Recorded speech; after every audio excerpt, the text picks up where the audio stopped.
Boa noite, irmãos. Que a paz e a graça estejam com vocês. Para mim, mais uma vez, é uma honra e uma alegria muito grande estar aqui diante de vocês, podendo compartilhar da santa palavra de Deus. Abram todos comigo suas Bíblias no Evangelho segundo o relato de Mateus, no capítulo 8. Mateus capítulo 8.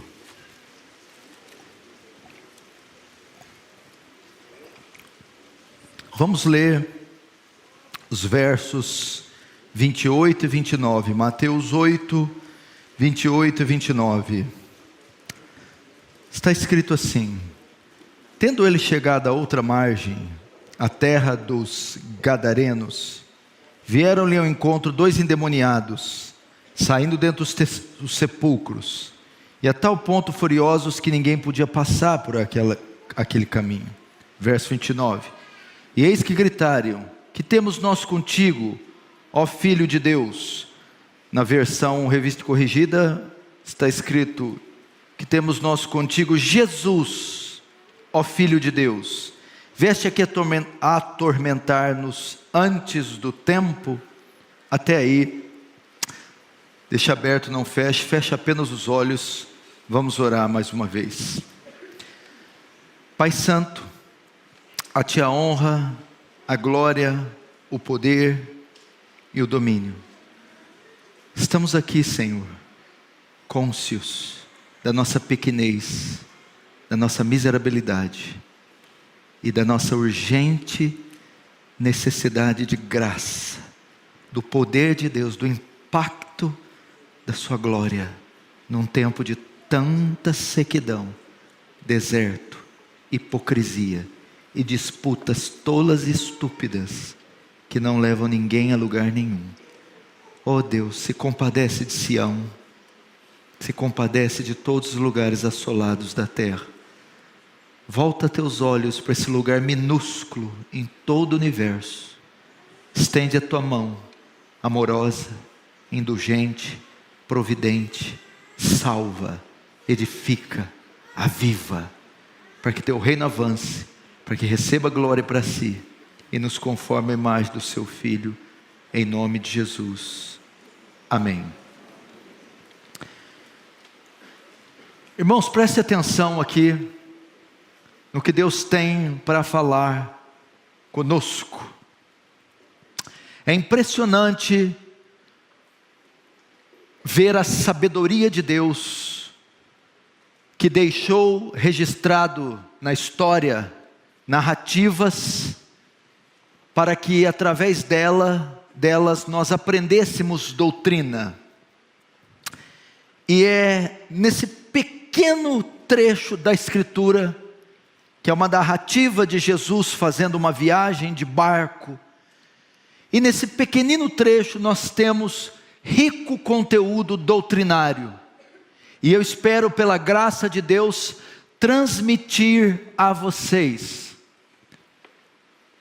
Quando um homem sobe no púlpito para pregar a palavra, não é diferente de qualquer outro discurso, porque ele tem em mãos e tem na sua boca a palavra de Deus, como diz Hebreus, que ela é mais afiada que espada de 2 fios, e penetra juntas e medulas, e é apta para discernir o coração do homem. Se nós queremos um avivamento, meu irmão, o avivamento começa com a pregação fiel da Escritura. Se você estudar o livro de Atos, quase 30 vezes, você vai encontrar o termo: e pregavam com poder, e pregaram com poder, e pregaram, e pregaram, e pregaram, e pregaram. A ênfase, uma das ênfases de Atos dos Apóstolos, é a pregação dos apóstolos. Precisamos de um avivamento bíblico nos nossos púlpitos, pregação fiel, verdadeira, do Evangelho da graça e da glória, da Escritura, não histórias, não contos. Mais do que isso, não só também doutrinas mortas, conhecimento proposicional, mas precisamos de pregadores vivos, ungidos, poderosos, não só a letra, mas o espírito da letra também, com poder. Então nós veremos os mortos espiritualmente ressuscitando, nós veremos os olhos dos cegos espiritualmente se abrindo, veremos os aleijados, atrofiados espiritualmente se recompondo, recobrando a vida. Jesus viajou de barco com seus discípulos para uma cidade chamada Gadara. Você conhece muito essa passagem. E ele ali encontra um homem possesso por demônios, um homem endemoniado.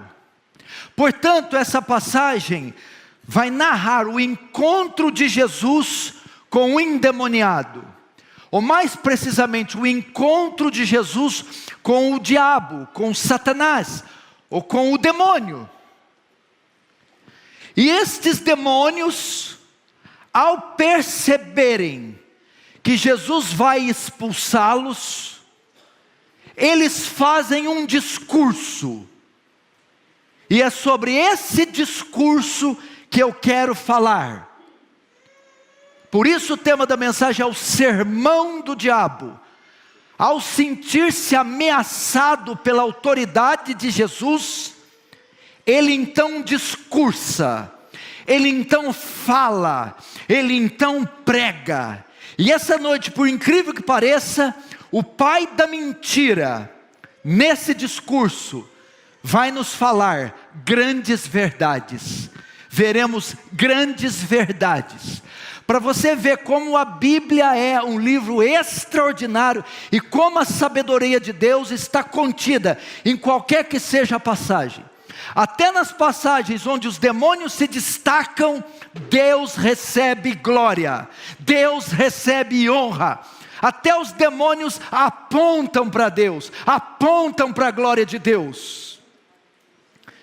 Vamos ver então algumas verdades que esse demônio no seu discurso, no seu sermão revela. Primeiro, o demônio revela a doutrina da separação. Demônio ensinando sobre santidade. Veja só, eu não estou dizendo que o demônio estava incitando, que o demônio estava querendo o bem de alguém, mas no seu discurso, ele aponta para algumas doutrinas. Primeira verdade que ele revela aqui é a doutrina da separação, quando ele diz assim: que temos nós contigo. Demônio olha para Jesus: o que eu tenho contigo? No Pillar New Testament Commentary, Leon Morris comenta: os demônios não veem um terreno comum entre eles e Jesus. Em outras palavras, esse texto quer dizer assim, o que você tem a ver conosco, Jesus? Jesus, você é santo, você é justo, nós somos caídos, nós somos injustos. É isso que o demônio está querendo dizer. Jesus, você é santo, você é justo, você é luz, nós somos caídos, somos trevas. Portanto, Jesus, não há parte no justo com o injusto. Não há comunhão de trevas com luz. Irmãos, vejam isso. Os demônios sabiam fazer distinção entre luz e trevas. Nós somos trevas, nós somos anjos caídos, nós somos demônios, nós somos seus antagonistas, seus adversários. Você é luz, é justiça, e nós não temos nada a ver um com o outro. Escute, os demônios sabiam fazer distinção entre luz e trevas, e existem muitos crentes que não sabem. Muitos pastores que não sabem fazer distinção entre luz e trevas. Como diz Ezequiel 22, 26, escute. Os seus sacerdotes violaram a minha lei e profanam as minhas coisas santas. Eles não sabem fazer diferença entre o santo e o profano, nem discernem o precioso do vil, o impuro do impuro. Veja só, o Senhor exorta poderosamente aquela geração anti-cativeiro. Eles estão prestes a ir para o cativeiro, e uma das causas é essa: a impureza de Judá, a iniquidade, a imundícia, de modo que os líderes, os sacerdotes, não sabiam fazer distinção entre luz e trevas, e o demônio sabia. Será que a igreja hoje... Gente, esse é um tema retrógrado, esquecido dos púlpitos. A doutrina da separação, da santificação. Pregar isso é coisa de legalista. Você conhece alguém que é mais taxado de legalista do que eu? Só porque eu dou ênfase nisso. Eu não estou dizendo para ninguém usar saia ao invés de calça, não cortar os cabelos, jogar a televisão fora de casa. Não. É a doutrina que Cristo ensinou. Eles, quando vão dar ênfase na reforma protestante, sempre exaltam a doutrina da justificação pela fé. Porque os reformadores deram muita ênfase na doutrina da justificação pela fé. Entretanto, da mesma forma que deram ênfase na doutrina da justificação pela fé, deram também na santificação, como evidência da justificação. O demônio está a ensinar aqui sobre o jugo desigual, 2 Coríntios 6, 14, 18. Não vos ponhais em jugo desigual com os incrédulos. Porquanto que sociedade pode haver entre a justiça e a injustiça? Ou que comunhão da luz com as trevas? Que harmonia entre Cristo e o maligno, ou Belial? Ou que união do crente com o incrédulo? Que ligação há entre o santuário de Deus e os ídolos? Paulo está ensinando esse povo que estava numa cultura profana, idólatra, sensual. A igreja de Corinto estava estabelecida num meio extremamente profano. E Paulo está ensinando que vocês não... Ele faz uso de um termo tirado do Antigo Testamento. A lei de Moisés proibia o jugo. Era um pedaço de madeira onde os bois eram colocados as cabeças para arar a terra. E não poderia ter jugo de igual um boi com outro animal. Ser boi com boi, cavalo com cavalo. Então Paulo está dizendo, não se coloque aqui um crente de um lado do jugo e um incrédulo, um ímpio e um santo. Não pode haver comunhão entre essa gente. E quantos cristãos estão andando em jugo desigual, comungam com homens que ofendem a nossa fé, comungam com pessoas que blasfemam e escarnecem do nosso Deus. Nós não andamos com esse tipo de gente, não nos adaptamos à cultura secular. Nós, irmãos, somos distintos. O que eu tenho com você, Jesus? O que eu tenho? Você não tem nada comigo, e nem eu contigo. Temos que zelar pela pureza da igreja. Olha só, Malaquias 3,18.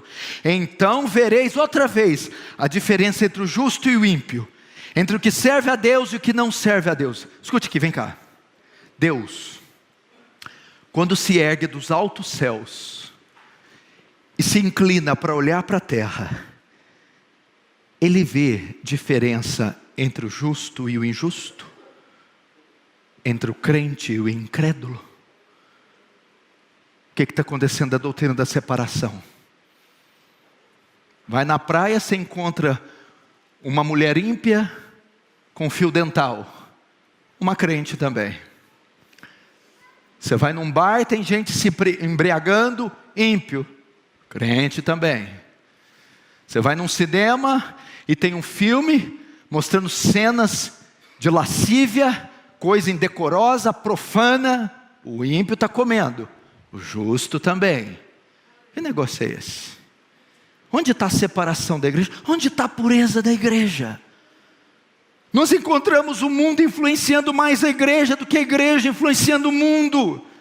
A Bíblia diz, irmão, veja só, vós sois o sal da terra. O que quer dizer isso? O sal, Jesus usa este exemplo para se comparar à igreja, porque o sal tem propriedades tão peculiares que fazem dele um elemento distinto de qualquer outro. Quando Jesus diz, vós sois o sal, o grego deve dizer, vós sois o sal, somente vós sois, exclusivamente vós sois, ninguém além de vós sois sal. Ele coloca o crente numa categoria única na face da terra. Você, na sua categoria, só tem você. O crente é o indivíduo mais distinto da face da terra. Aí o que acontece? Se o sal for insípido, para nada mais presta. O que é isso? O sal perder as características. Acontece que o sal fica exposto. Quando ele é trazido das salinas, ele fica exposto ao sol, à chuva e às impurezas. Com o tempo, ele vai perdendo a sua salinidade, sua pureza. Será que não estamos perdendo a nossa salinidade? Enamorados com o mundo, querendo os aplausos e os elogios nas mídias sociais. Que nós temos contigo que Roma tem a ver com Jerusalém.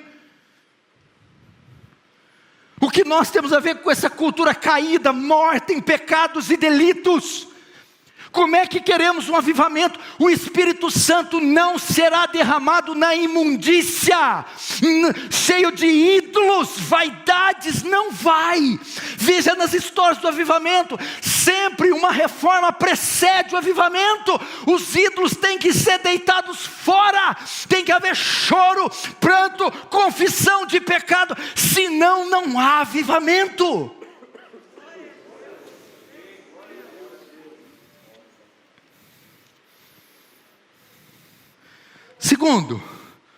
Segunda verdade que o demônio está ensinando. Primeiro, ele revela a doutrina da separação. Segundo, ele revela a divindade de Cristo. O demônio era bom também em cristologia. Na Revista Corrigida diz que temos nós contigo Jesus. Jesus é o personagem mais conhecido do mundo. É o nome mais procurado na internet mundial. Filósofos o conhecem, ateus o conhecem, kardecistas, católicos, afrodescendentes, todos conhecem a Jesus. Jesus é um personagem histórico, dividiu as eras, a história, ok? Só que não diz só Jesus. Ele diz, esse Jesus, antes da vírgula, o mundo inteiro conhece. Inclusive a igreja evangélica. Mas o demônio vai além. Jesus, que temos comigo, Jesus, o Filho de Deus. O Filho de Deus. O demônio sabia da divindade de Jesus. Ele sabia que aquele homem que pisou na ilha não era um homem qualquer, não era um profeta, não era uma personalidade da história, ele era o Filho de Deus. A ideia aqui, presta atenção, pastor Arival, você lembra de Atos 19, quando os filhos do sacerdote Seva vão tentar expulsar o demônio dá uma tunda nele, são 7, bate neles e arranca a roupa e manda eles embora pelados. Mas antes o demônio fala algo. Paulo eu sei quem é, e Jesus eu conheço. A pergunta que eu quero dizer para a igreja evangélica brasileira: você conhece a Jesus? Você conhece como esse demônio conhecia, não só como uma personalidade histórica, não só como um curandeiro, não só como um guru, mas como o Filho de Deus sem pecado. O grande problema da igreja é que ela não conhece o seu Deus. 1 Coríntios capítulo 15, Paulo está exortando a igreja de Corinto. A igreja de Corinto, meu irmão, era uma lambança. Ele disse assim: recuperem o bom senso e parem de pecar, porque alguns de vós não têm conhecimento de Deus. O povo não conhece a Deus. Salmo 50, Deus está descendo o exorte em Israel, e está dizendo assim: fizeste estas coisas e eu me calei, pensava que eu era como tu. Tem gente que pensa que Deus é igual a ele, falta de conhecimento. Veja só, o demônio quando diz Jesus, Filho de Deus, ele está dizendo assim: esse é o Messias prometido, o enviado de Deus, ele é o Deus encarnado. E pior, o termo que ele usa é Jesus. Jesus é a transliteração grega do hebraico Josué, que quer dizer, ele é o Salvador. Ele sabia que aquele homem diante dele, com nervos, pele, músculos, olhos, não era ninguém, não era outro senão o Deus encarnado, a segunda pessoa da Trindade. Ou seja, indiretamente, ele estava dando Jesus a honra devida. Você dá a Jesus a honra devida. Quantos homens não conhecem a Jesus? Quantos pastores não conhecem a Jesus? Quantos cristãos não conhecem a Jesus?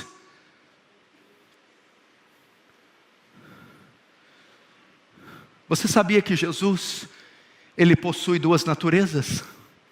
Você sabia? No primeiro século a batalha foi com cristologia. A ameaça da igreja do primeiro século é o gnosticismo. O gnosticismo acreditava que a matéria era má, só o espírito era bom. Se Jesus era Deus, ele não podia ter corpo, porque Deus é bom e corpo é mau. Então eles negavam uma das naturezas. Isso foi resolvido no concílio de Calcedônia, na chamada união hipostática. O que esse concílio decidiu? Que Jesus é 100% homem e 100% Deus. Que as duas naturezas, humana e divina, coexistem juntas, na mesma pessoa, sem se misturar. União hipostática. Jesus é 100% homem e 100% Deus. Você quer ver isso em um versículo? Você vê as duas naturezas? Na viagem de barco com os discípulos, ele está tão cansado que ele dorme, natureza humana. Os discípulos o despertam e ele repreende a tempestade, natureza divina. Na mesma passagem, 100% homem dormindo, 100% Deus dizendo para a tempestade: pare. Você conhece os ofícios de Cristo? Se vocês recordarem, no Antigo Testamento havia 3 tipos diferentes de líderes: o sacerdote, o profeta e o rei. O sacerdote, ele é aquele que oferecia sacrifício pelo perdão dos pecados, é a figura de Arão. O profeta era aquele que revelava a vontade de Deus ao povo e às vezes fazia predições do futuro. O rei, no exemplo desse, era Isaías, por exemplo. O rei era o líder do povo, o governante, o chefe máximo da nação, que regia o povo com cetro de justiça. O exemplo é Davi. Quando Cristo veio, ele assume esses 3 ofícios: sacerdote, profeta e rei. Como sacerdote, ele veio oferecer o sacrifício pelos pecados. Ele era tanto sacerdote como o próprio sacrifício. Como profeta, ele veio revelar a vontade de Deus ao seu povo com as suas pregações. E como rei, ele veio trazer um reino, veio como um rei para liderar o seu povo rumo a novos céus e nova terra. Na pessoa de Jesus se combinam as três funções: sacerdote, profeta e rei. E todas estão descritas no Novo Testamento. O demônio sabia. Jesus, o Filho de Deus. Nós não estamos dando a honra devida a Jesus. Nós não estamos dando a honra, o conhecendo. Porque a Bíblia de fato diz que os demônios, sabes que tem um Deus só? Fazes bem, os demônios também. E estremecem. Aqui estamos vendo o cumprimento. Esse demônio está tremendo, porque ele está diante da divindade. E detalhe, este termo não tinha sido usado ainda no Novo Testamento. Jesus não era conhecido por esse título. Foi o demônio que disse, que revelou: Jesus, tu és o Filho de Deus, o Filho de Deus. Jesus para muitos é um curandeiro, um caminho para a felicidade. Jesus é um marketing para alguma coisa da igreja. Ele não é o coroado das nações, Rei dos reis, Senhor dos senhores, o mais formoso entre os milhares, a raiz de Davi, a brilhante estrela da manhã, o leão da tribo de Judá. Deus forte, conselheiro, Pai da eternidade, príncipe da paz. Aquele que era, que há de vir, o alfa e o ômega, o princípio e o fim, o verbo de Deus, a água da vida, o pão da vida, o advogado, o justo. Esse, o Emanuel, o príncipe da paz, o santo de Israel, é Ele, a luz do mundo. Quem é Jesus para você? O demônio conhecia. Terceiro, primeiro ele revela a doutrina da separação. Terceiro, ele revela a divindade de Cristo. Segundo, ele revela a divindade de Cristo. Terceiro, ele revela o poder de Deus. Veja o sermão do demônio. Está pregando melhor que muito pastor, não está não, Orival? Que pregador esse bicho aqui, viu? Capeta aqui, era meio convertido esse capeta aqui. Agora ele revela o poder de Deus. Olha o que ele diz: vieste aqui nos atormentar? O grego aqui tem um sentido literal de tortura em um exame judicial. Você veio nos torturar, você veio nos esmagar, você veio nos aniquilar. Irmãos, preste atenção, a insinuância lógica clara e simples. É impressionante como nós duvidamos do poder de Deus muitas vezes. Meu Deus, meu pastor, a igreja está nesse estado porque ela não acredita, ela ficou imediatista, ela consulta o Google, ela consulta o iFood, ela tem todos os recursos para supri-la. Não é uma igreja que dobra os joelhos e espera a intervenção divina. É impressionante como muitos cristãos têm medo de Satanás, esse maniqueísmo moderno. O que Maniqueu ensinou? Que Deus e Satanás estão no mesmo nível. Eles estão numa queda de braço, e uma hora Jeová está um pouco para lá, hora para cá. Aí Jesus soa e quase ganha a batalha. Maniqueísmo. Para Deus, Satanás e o micróbio mais desprezível do universo estão na mesma categoria. Não há como mensurar. Presta atenção. Ao dizer atormentar, vieste uns atormentar, o demônio está revelando duas coisas. Primeiro, ele está reconhecendo o seu limitado poder. Ele está dizendo: eu posso ser atormentado, eu posso ser resistido, eu posso ser vencido. Segundo, ele está reconhecendo a autoridade de Jesus. Ele está dizendo: eu posso ser atormentado por você, porque você é mais poderoso do que eu. Isso que está dizendo. O demônio tremeu, meu irmão. Se ele fosse de carne e osso, ele tinha feito na calça. Ele se borrou. Ele estava assim: viesse nos atormentar. Ele cria no poder de Deus. Você é mais poderoso do que nós. Deixa eu perguntar algo para você. Você acredita no poder de Deus? Você reconhece o poder de Deus como Satanás reconheceu? O diabo está dizendo assim, ó, para Jesus: nós temos poder. De fato o diabo tem poder. Se você vê, os magos de Faraó imitaram os milagres de Moisés até no terceiro. Ele tem poder. O diabo estava dizendo: nós temos poder, mas você, Jesus, tem todo o poder. Todo o poder. Todo o poder. E esse Deus que tem todo o poder habita em você, meu irmão. É por você. E por que você tem tanto medo? Ele tem todo o poder. A primeira menção desse título é em Gênesis 17:1. Eu sou o Deus Todo-Poderoso, Abraão, anda na minha presença e ser perfeito. A palavra hebraica ali é El Shaddai, onipotente, que vem do latim omnis, todo, e potens, poder ou poderoso, todo poder. Esse atributo se refere ao poder infinito e ilimitado que Deus tem. Significa que Ele pode fazer tudo o que determinou, ou determinou, de modo que nenhuma força ou pessoa pode impedi-lo de fazer. Ele é todo poderoso. Amém? Vieste nos atormentar?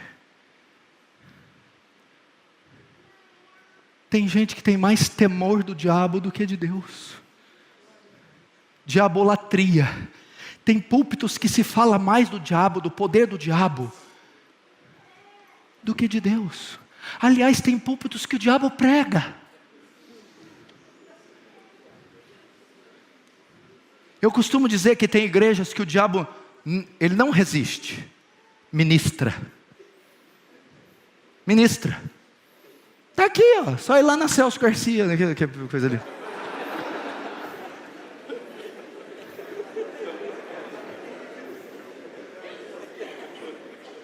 E eu sei por que você riu. Para não chorar. Porque é vergonhoso. Terceiro, olha que demônio. Eu acho que esse demônio estudou em Westminster. Agora o demônio fala sobre escatologia. Vieste nos atormentar antes do tempo. Esse demônio cria na segunda vinda de Jesus, cria no arrebatamento e cria no juízo final. Quando ele diz antes do tempo, que tempo é esse que o demônio está dizendo? O tempo do fim, onde ocorrerá o juízo dos demônios, o tempo do julgamento escatológico de todo o mal. O diabo está dizendo assim: peraí Jesus, não, o Senhor não pode mandar nós para o abismo ainda não, o Senhor ainda não morreu, não ressuscitou, tem que voltar, tem que ter o trono branco. Os demônios tinham a escatologia perfeita. O Senhor pode mandar nós para o inferno para o resto da vida, mas não é agora. Os demônios criam escatologia. Apocalipse 20:10, o diabo, o sedutor deles, foi lançado para dentro do lago de fogo e enxofre, onde já se encontra não só a besta, como também o falso profeta, e serão atormentados de dia e de noite pelos séculos dos séculos. O demônio está fazendo referência deste texto. Aqui é o julgamento, onde eles serão lançados. E ele diz assim: Senhor, o Senhor não veio nos atormentar antes do tempo. Tem crente que não acredita que Jesus vai voltar. Outros não acreditam em arrebatamento. Outros não acreditam no julgamento.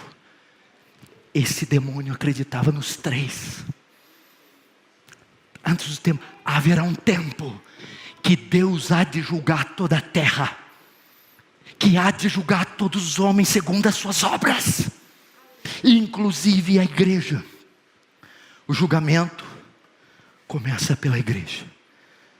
Irmãos, Satanás crê no julgamento divino. Você sabia que as nações serão julgadas? Você sabia que você será julgado? Você espera pelo dia do juízo final? Dwight Lyman Moody disse: sabe por que as igrejas estão esfriando? Winston Churchill também disse: porque as igrejas da Inglaterra estão se esfriando, porque tiraram dos púlpitos a doutrina do inferno, a doutrina do julgamento, a doutrina do céu. 5 passos para isso, 3 passos para aquilo, casados para sempre, cura de caroços. Apocalipse 20, 11, 13, olha só. Cuidado, porque eu posso estar narrando agora. Eu posso estar descrevendo a situação de alguns aqui. Vi um grande trono branco e aquele que nele se assentava, de cuja presença fugiram a terra e o céu, e não se achou lugar para eles. Vi também os mortos, os grandes, os pequenos, postos em pé diante do trono. Então se abriram os livros. Que livros é esse? Porque falei livros, e o outro livro que é o livro da vida. O livro da vida eu conheço. Que outros livros? Livros dos registros, onde estarão registradas suas obras, ações, palavras e omissões serão abertos, expostos. E o outro livro da vida foi aberto. E os mortos foram julgados segundo suas obras, conforme que se achava escrito nos livros, nos registros. Pai do céu, deu o mar seus mortos, e o que nele estava, Stalin, Hitler, Mussolini, Mao Tse-tung, virão todos à presença do Altíssimo.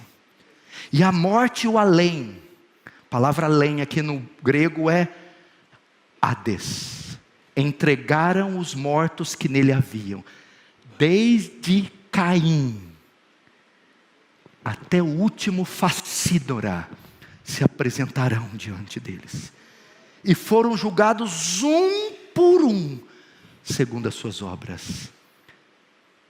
O demônio é desse dia que ele está falando, que ele cria.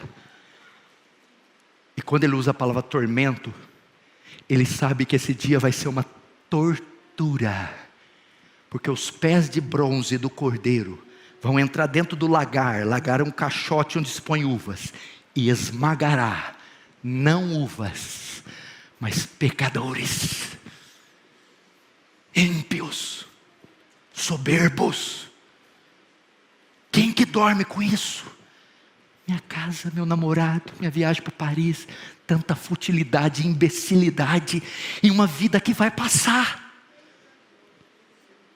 Uma vida que vai passar. Nós não sabemos o que vai ser 2022, quem vai subir no poder. Não sabemos quanto tempo nós temos. Milhões para ser alcançadas, milhares de igrejas para ser plantada. Gente, está na hora de passar a noite em claro. Não é vendo Netflix, é orando. Está na hora de gastar dinheiro, não com futilidade, mas investindo em missões. Agora o julgamento da igreja, 2 Coríntios 5:10, porque todos devemos de comparecer ante o tribunal de Cristo, para que cada um receba segundo o que tiver feito por meio do corpo, ou bem ou mal. E não só isso, ele também fala, olha só, ele ensina sobre um tempo, não é isso? Quando ele diz, antes do tempo, ele está ensinando sobre o tempo, ok? Que tempo? O fim dos tempos. Escute, Jesus vai voltar, você sabe disso. Esse tempo que os demônios falaram, na época deles não tinha chegado. Antes do tempo, ele fala do fim escatológico, do fim, ok? Esse tempo que os demônios falaram, na época deles não havia chegado. Entretanto, na nossa, parece que está bem perto. Eles falaram isso aqui 2000 anos atrás. Depois de 2000 anos, antes do tempo, o que eles estavam predizendo? Haverá um tempo onde tudo se consumará. Haverá um tempo que Jesus voltará. Haverá um tempo que o julgamento acontecerá. Maranata, ora vem Senhor Jesus. Oh meu irmão, como diz Amós, prepara-te, ó Israel, para encontrar com teu Deus. Esse dia está chegando. Você está preparado? E quinto, para nossa vergonha, o demônio conhecia mais de escritura que muitos crentes. A palavra de Deus diz: errais em não conhecer as escrituras, nem o poder de Deus. Fica vendo. Primeiro, o demônio era perito em teontologia, a doutrina do ser de Deus. Ele conhecia pelo menos 2 atributos de Deus: a santidade e a onipotência. Segundo, o demônio era perito em escatologia, antes do tempo. Jesus, ainda não é hora de trazer juízo, não chegou o dia. Terceiro, o demônio era perito em cristologia, conhecia a divindade de Cristo. Tu és o Filho de Deus. Quarto, o demônio era perito em Velho Testamento. Porque quando ele fala Jesus, Filho de Deus, ele conhecia todas as profecias acerca daquele que haveria de vir, para nossa vergonha.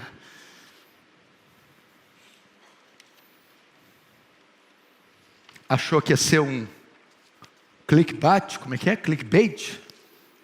Não. Esse é o sermão do diabo. Pedi por irmão tocar um teclado aqui para mim.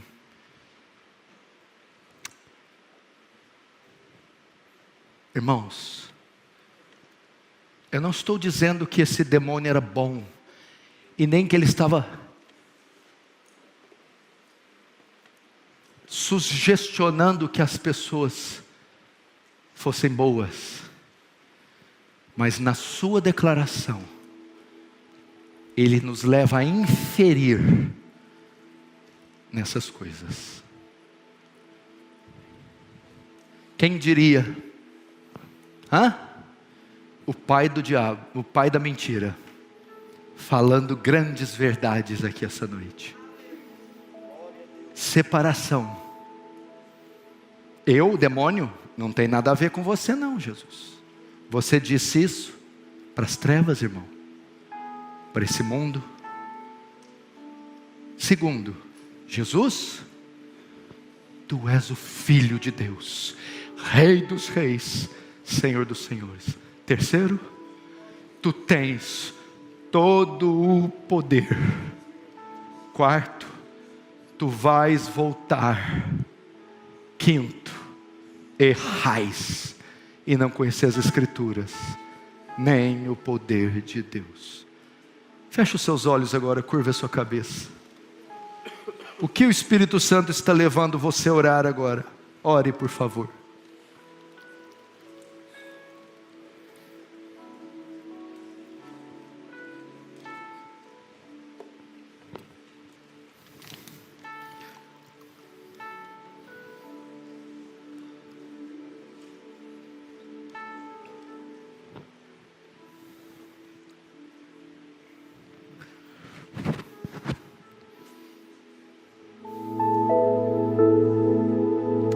Qual o ensinamento mais tocou em você?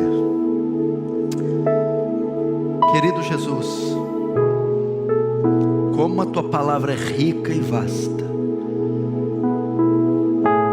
e como até os demônios te submetem, reconhecem tua glória, tua beleza, teu poder, sabem discernir os tempos, e a sua igreja é tão nécia, meu Deus,